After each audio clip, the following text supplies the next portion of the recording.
Hi everyone, number one Marmaduke fan here. This is going to be kind of a real, personal. I'm going to lay all my Christian beliefs out there, kind of a video, because this is a response to a article posted on a Christian website that I'm very familiar with. So the title of the article is "When the Joke's on Us: Why We Don't Weep with the Wicked," written by Greg Morse for DesiringGod.org. Now, if you're not familiar with DesiringGod.org, it's a website and ministry that's closely affiliated with Dr. John Piper.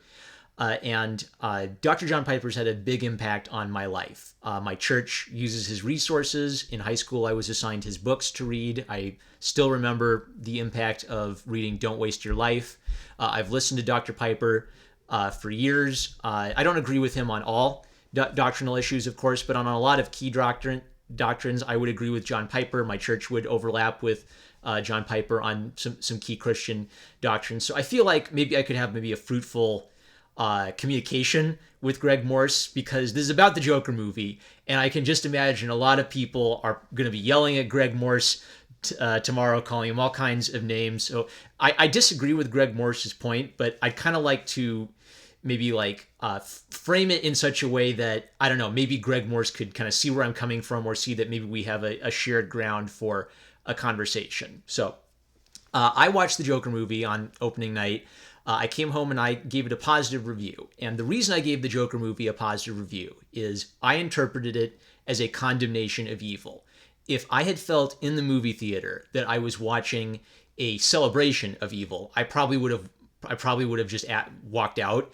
I would have given it a horrible review. Even if I thought that the point of the movie was something like society is to blame for our sin or for human evil, I probably would have been annoyed or unsure how I felt about the movie. So as I've been thinking about the Joker movie, I am 100% positive that the intention of the artists and the director was to condemn evil. With citing as evidence, Warner Brothers literally releasing a statement saying, of course, the intention of the movie is not to promote this.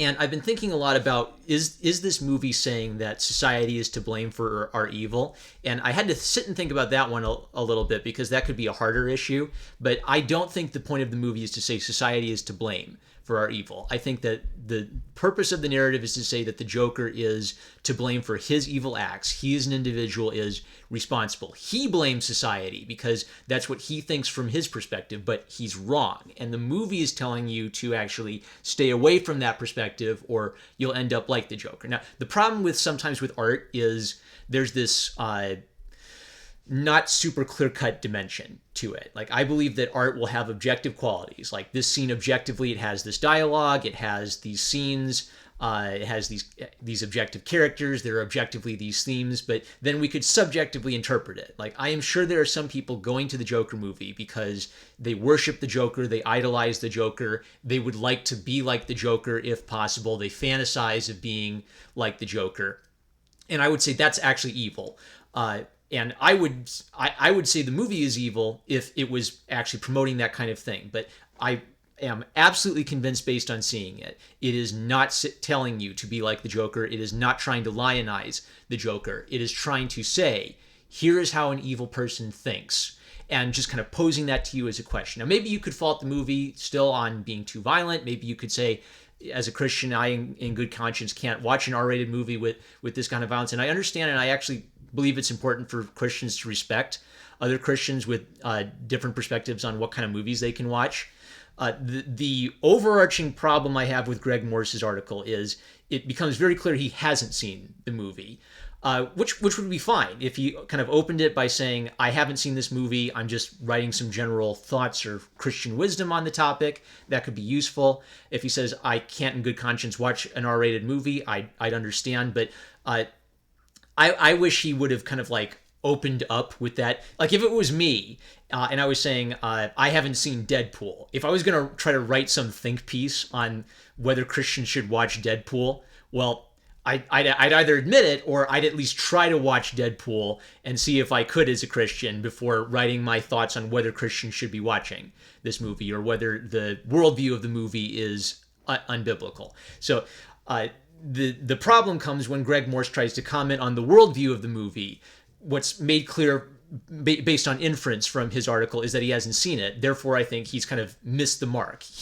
Greg is assuming that this is a work of torture porn or villain porn, where the only reason I have to go and see this movie is I love the Joker. I want to be just like the Joker. I love evil, and I just don't. I don't think that's the point.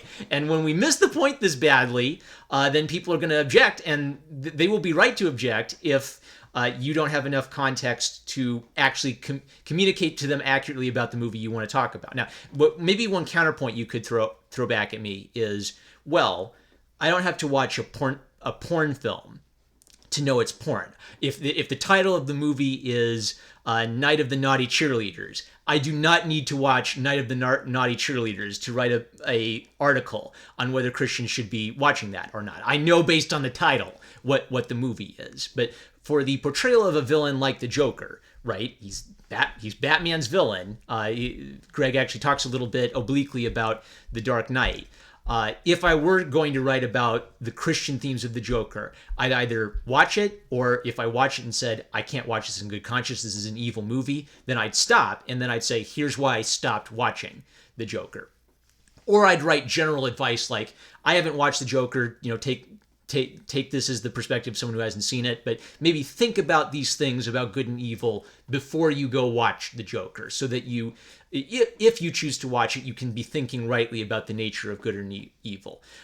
Greg does seem to assume throughout the article that the Joker movie is torture porn, and that's basically where my disagreement is. So he opens with a paragraph kind of hypothetically describing a Hollywood movie that makes Judas Iscariot out to be a poor, sympathetic little boy with a harsh background who was forced to steal as a child. And he builds this into kind of like what I would consider a really important moral question for artists, which is the portrayal of evil, and how do you avoid celebrating evil as you depict evil. So I'm going to skip over his movie script description. Just imagine like a Hollywood blockbuster movie that makes Judas Iscariot out to be sympathetic. So devil in the details. How one tells a story, whose perspective he highlights and whose he admits, can endanger hearers.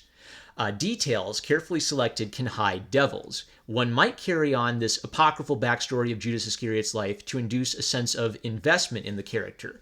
The more screen time he would get, the more we see his pain, his struggle, his flirtations with both the light and the dark, the more our protagonist he would become. This is actually why I would avoid writing about a character like Judas Iscariot or biblical characters in general, is because you're always heading into really dangerous territory with, are you reinterpreting the Bible? Famously, I think Anne Rice, the vampire novelist, she converted either to evangelicalism or Catholicism, and it was kind of big news in Christian circles for a while. And she wrote Jesus books, and I remember picking it up at the library because it was such big news, and I just didn't like it because it was all speculative, what was Jesus like as a kid stuff that was actually kind of loosely inspired by apocryphal gospels. I just remember not thinking it was very good art either, right?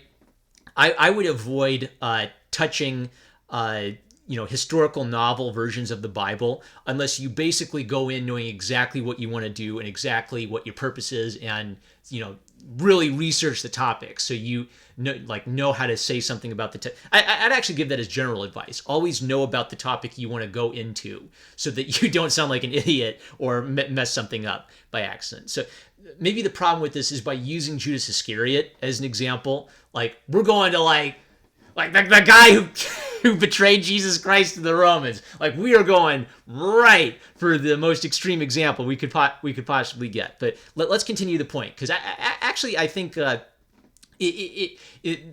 this does make sense. How would you portray Judas as a fictional character? That's actually a really good framing device for asking how would you portray an evil murderer as a character. If your point is you want to make a moral story that and for Christians, how do we know if this lines up with our beliefs?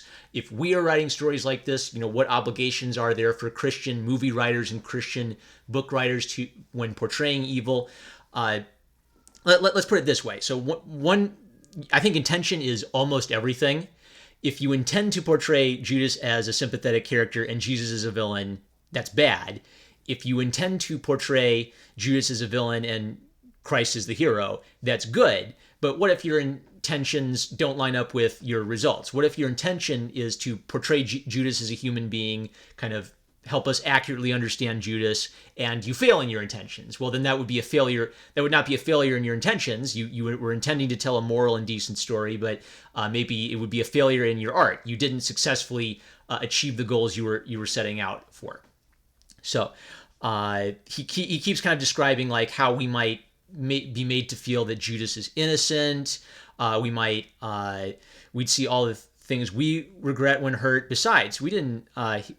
He's describing how, like, when Judas suggested giving the perfume money to the poor, and Jesus chastising him, well, then he could, oh, poor Judas, oh, poor him. Right. So I actually think that Judas would have been more motivated by resentment than anything, but that's me speculating. See, like, I don't know exactly what Judas's motivations were. The Bible doesn't go into too much detail about that, apart from saying that Satan entered his heart when he took the bread from Christ.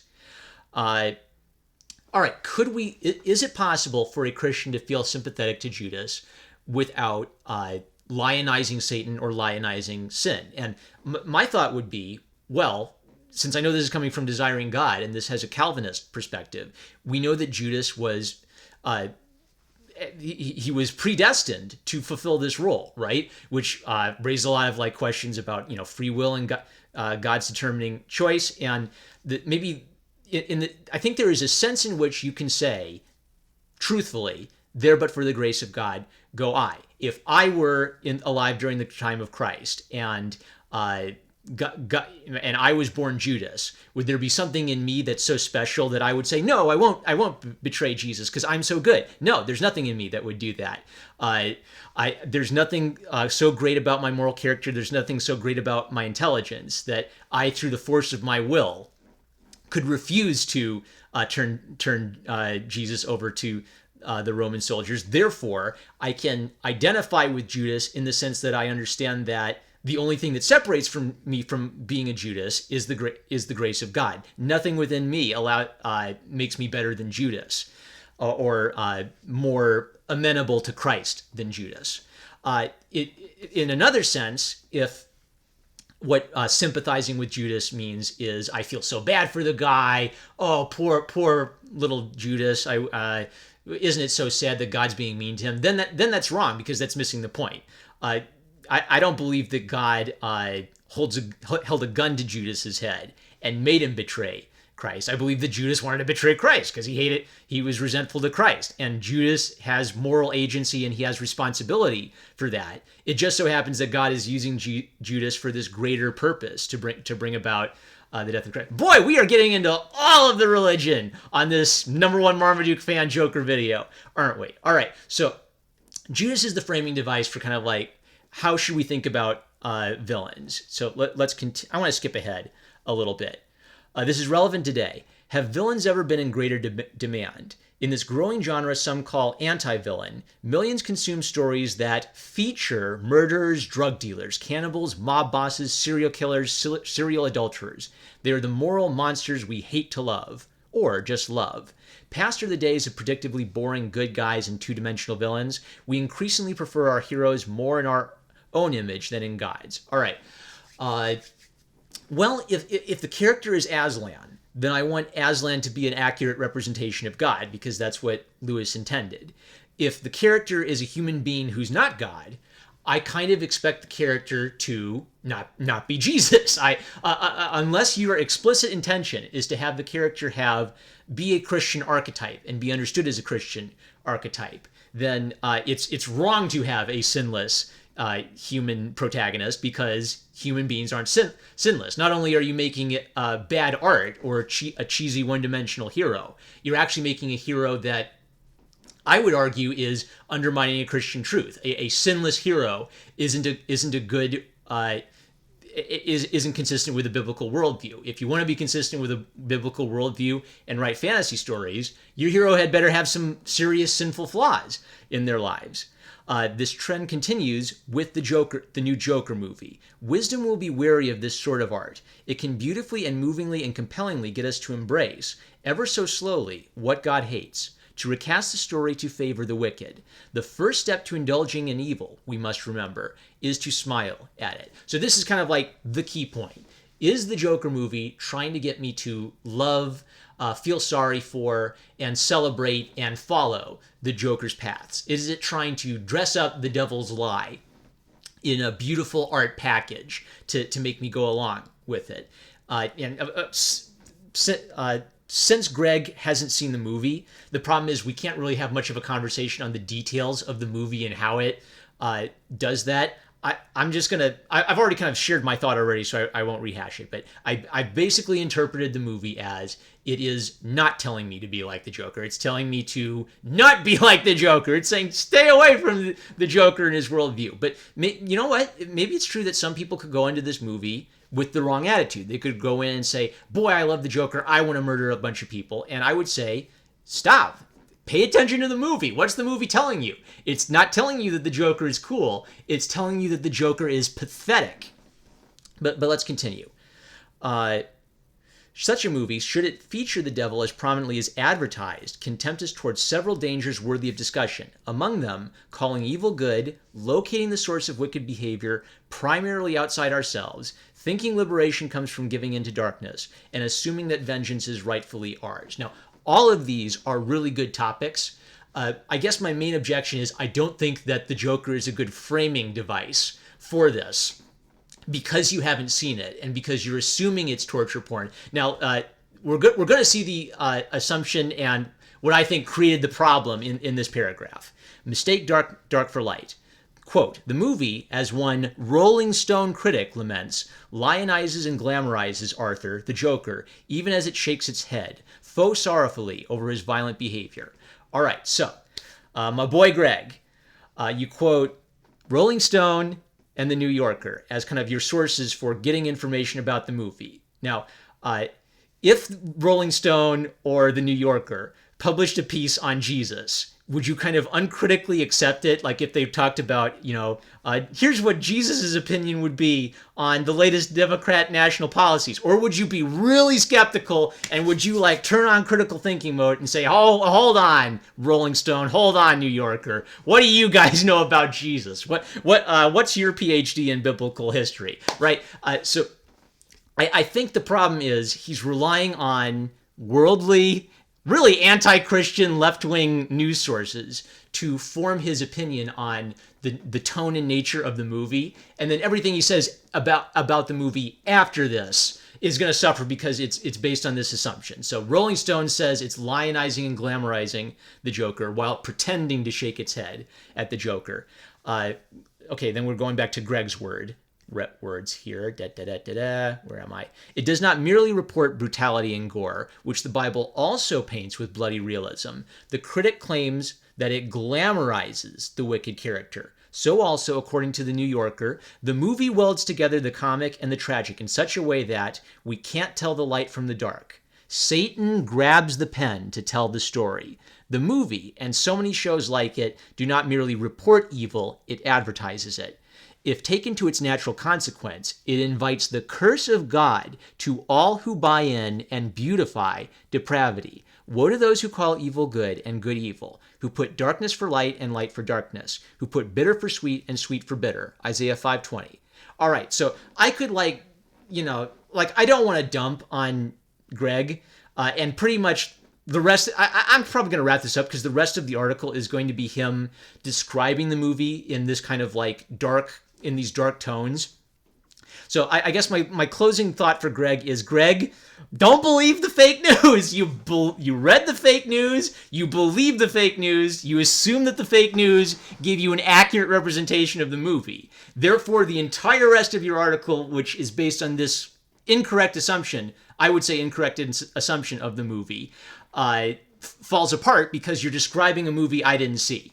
Now, there are some really legitimate questions that the Joker could raise and that Christians could have about the Joker. And you know what? I'm not going to try to do it all here because this is kind of like an off the cuff video. Like, should we be portraying villains as victims of society, or should we be recognizing that villains are responsible for their own individual acts, that sin and human evil is within the human heart? That would be a tough one because there is a society aspect to the Joker movie. That's a theme that's discussed. My interpretation is still the Joker believes that society is to blame for his evil, but the movie makers and we, the audience, should understand, if we're looking at the movie properly, that that's not an excuse for his evil, that he's actually lying to himself and manipulating himself as he becomes a more and more pathetic character. Is the Joker lionizing the Joker's action and making him seem cool? I don't think so. I think I never feel like he's cool and I want to be like him while I'm watching it. There is a sense in which he's an impressive character. He's a dangerous character. He becomes a powerful character and he hurts many people. But this is where author's intention is everything. If you look at the violent act in the movie, well, I thought I had a good example of this. What was the good example I was thinking? All right, medical illustrations. Can a Christian look at medical illustrations if they're starting to become a doctor? Well, of course, but they're pictures of naked people. Isn't that pornography? Well, we understand based on the context of the picture of the naked person that it's not pornography. Can a doctor examine you naked, or is that sinful? No, because we understand that the context of the doctor looking at you is they are checking up your physical health. Can a Christian look at classical paintings with nudity in it? Well, then it maybe gets a little stickier. Like maybe the painter intended that painting to be looked at pornographically, but can an art historian study the details of the painting and the paint and the frame and its patronage? Can a Christian art historian do that? I think a Christian art historian can do that. I think a lot of it has to do on your attitude. So a Christian art historian can look at a painting and study a painting and not look at the nude painting pornographically, because we have agency. We have control over what we look at and what we think about as we look at it. We can't really go to a XXX movie and not feel aroused by that or give in to lust, because the entire point of the porn movie is to arouse pornographic interest in us. So the dodgy area is great works of what I'd say the Joker is a great work of art. Great works of art which depict evil, where we're not sure whether we are celebrating the evil or condemning the evil as we see the evil depicted. He later describes the movie as villain porn, where I think he's still just accepting like the fake news description of the movie to form his opinion of it. I don't think it's villain porn because throughout the movie the character, I believe the character is pathetic. I understand the character to be evil.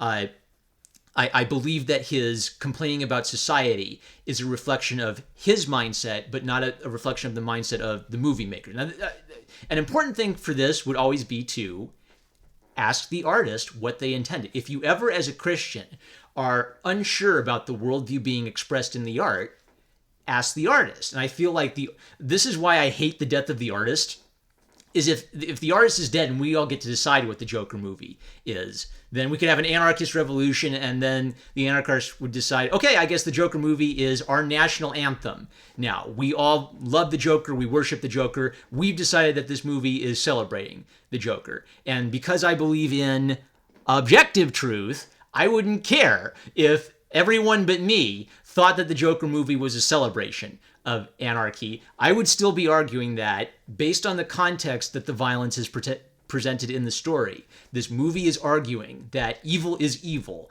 and you should beware going down that dark path. You shouldn't want to be like the Joker. Anyway, that's where I'm going to leave it.